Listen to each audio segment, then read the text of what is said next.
brother? My brother, yeah, 5 years older than me. He died very young. He's a priest also? He was, yes. And he was born a week following De Valera's first visit to Butte. And when was that? And that was 1919. What, do you remember the date? Well, you know the date. July, like 26th, I think, was when they took the picture. I got a picture of out in front of the courthouse, and a friend of mine, Sean O'Sullivan in Mukilteo, is going to make a copy, but it won't. I'm afraid it's not going to get here. Is that the one with the touring car? No, this one.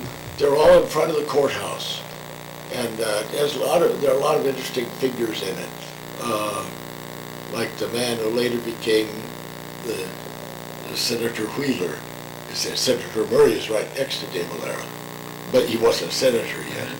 W.W. McDowell, you know, the big brown building with the white pillars on Excelsior. Yeah. Yeah, McDowell, and there was a McDowell block, kitty corner from the Emma Mine and the old Jewish synagogue down there, what's above that Emma Park. Mm-hmm. Now, I think the concrete steps of that old synagogue are still there. As a child, I went into it. For some reason or other, Vernie and Eamon were not able to be with me, and I did it on my own. On Holy Thursday, you tried to make 7 churches, which was a real pilgrimage back in Ireland to try to go to 7 churches. Well, now, why was that? It was just a tradition of trying to go to as many churches as you could. No matter what denomination? Oh, no, Catholic. Catholic, okay. Always to Catholic. And on Holy Thursday, venerating the Blessed Sacrament. And I thought that this was, when I saw it had a front like Sacred Heart Church, except the Star of David up above.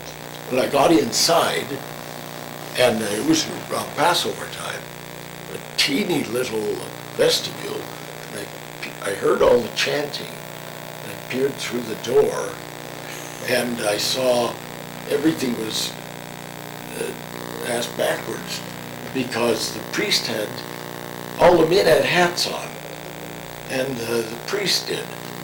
And I thought, there's something wrong with this. And then, as the typical of what goes through a child's mind, I thought, if they hear me back here, they'll do something to me. And so I managed to open the door and get the hell away fast.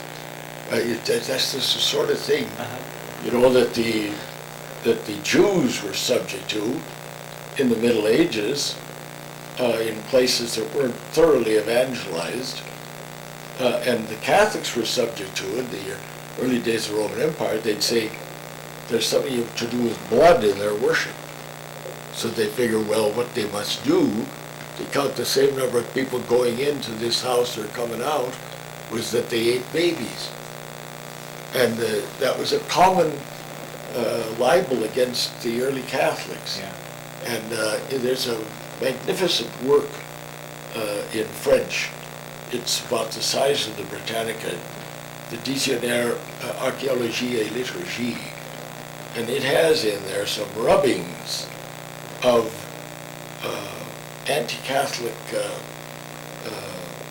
early instances of anti-Catholic propaganda over urinals in North Africa, showing the figure of Christ on the cross, but with the head of an ass. Yeah. But in the Middle Ages, there were places where a small number of Jews would be, people would say, well, what do they do when they get together? And some of the more primitive and poorly instructed Catholics in Northern Europe, I never knew a case of it in Ireland, but there was in England, in Lincolnshire, where they felt that the Jews would eat a Gentile baby. Any Lyle work, if you... Yeah, and it's fascinating enough, too.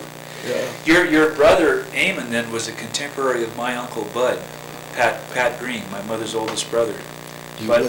Bud Green, he was born in 1919, right after his uncle was killed, stealing a 100-pound sack of coal there at the coal yards. And he was shot to death. And the man that did it was shot him? Gil. Sister Seraphim was the last person who mentioned that story to me, because Vernie and I was only twice at the Mother House and enjoyed it thoroughly. Ursuline Mother House, or? The Sisters Charity Leavenworth. Okay. For Ernie Burns' sister, Sister Madeline, celebrated her 50th. I was down at that time. And then Vernie and I went down with our cousin, Sister Dolores Hall, when she celebrated her 50th. She's dead now. But there's so many wonderful nuns. But Sister Seraphim mentioned that story. The family left Butte. It was such a terrible thing, frightful thing, really, to kill a child. And they left Butte. And then, what was their name? It starts with a G. Gill. Gill. And see, this Mrs. O'Leary was a Gill. I'm trying to think what, there was an O'Leary, a nun who was celebrating her 50th. And when she would be a sister, her brother married a Gill. That would be it. And I think maybe she is still living. But yes, that was, I can remember hearing stories of that. But Sister Seraphim is the one that gave me the details of because she knew everybody involved. Yeah, I know that my great-grandmother Green, my grandmother Green, had come home from the convent, because the masses were being said at the convent at the south, down below your house on Wyoming, around the corner. Yes. And the coal strike was on, and so there was no mass at the church because they were keeping the bill down. But she walked up to Buffalo Street and froze her feet. And so he came back from the coast after he'd been looking for work and told his friend Glenn and his friend Sullivan, yeah, my mother's really up against it. And then they went down and stole the coal, and he was killed. That all, yeah. It's a real tragic story. It is. It's a very sad story.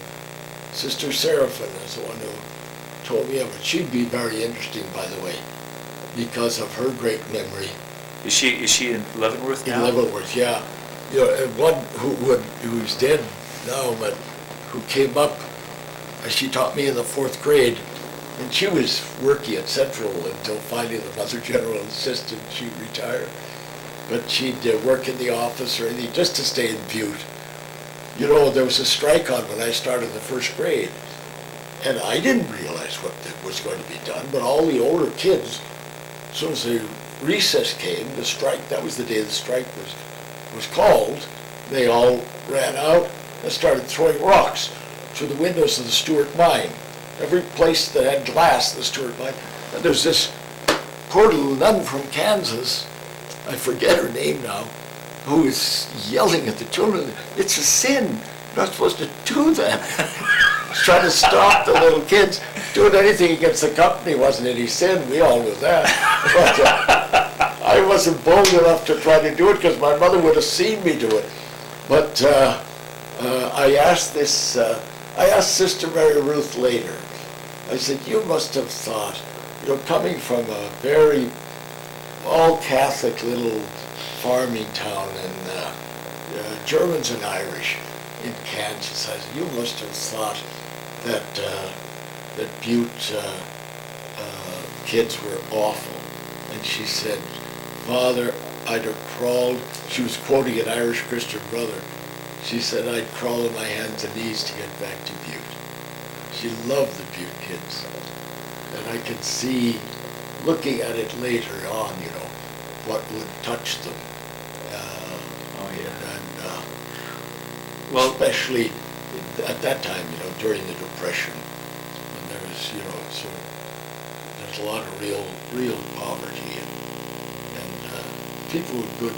Father Hannan, the man that baptized me, and we've got his diary that comes right up to the month before I was born.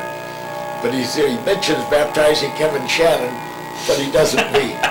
Anyway, Father Hannan had a wonderful teaching technique. There were 1,000 things about him that were quite extraordinary. He told, for example, he wanted all the kids to go to the Catholic high school. But if they didn't, he told the principal at Butte High, if any St. Mary's kid becomes a problem, you let me know before you tell the parents. And they'd do it. He was a formidable man. And they would do that. And so he was a disciplinarian too. And if some man got killed in the mine, he'd inquire, of the house he was doing, the widow, and he'd visit the widow. Father John O'Malley told me once, it was great advice that I followed one time out of a dozen. He said, don't go to the house after someone dies. He said, they don't need you then.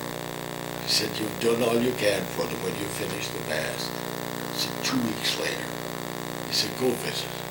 He said, that's when the man misses his wife so much, and the children miss their mother and so on. But Hannan would find out how she was doing, whether she had any, like coal or flour, especially flour. But his way of what wasn't to call Brophy's and have delivery and deliver flour to Mrs. McDevitt or something. He would call to deliver it to him. And he was a husky man, very athletic. In fact, some of those old picnics out at the gardens, Father Hannan and Judge Lynch won a lot of the trophies. But he would put a 100-pound sack. My mother never ordered anything under a 100-pound sack of sugar or flour. And he'd put it on his shoulder and march over the street. And it would humiliate all the ladies around there. And it would work like a charm. They'd all be helping out then. Yeah. But he only did it if it was someone who didn't have cousins and so on to help. But he'd, that's why the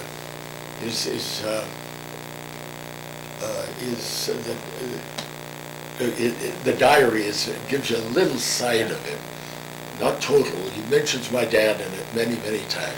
Well,